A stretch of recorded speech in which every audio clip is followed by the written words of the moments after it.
খাওয়ার জন্য দই গরম করছিলাম, বাট খাইতে পারি নাই, ঘুমায় গেছিলাম।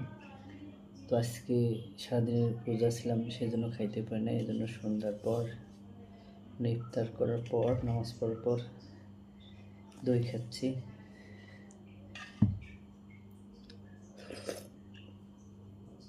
দারুণ টেস্ট হয়েছে দইটা,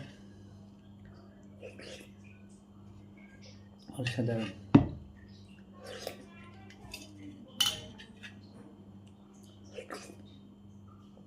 সেই টেস্ট একটা অমায়িক টেস্ট। দই আমার খুব পছন্দের একটা জিনিস।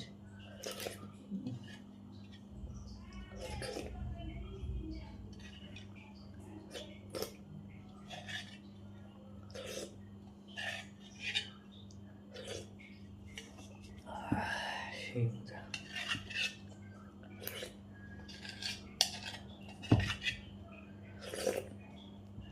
তো দর্শক, আপনাদের কার কার দই খুবই পছন্দ কমেন্ট করে জানিয়ে দেবেন।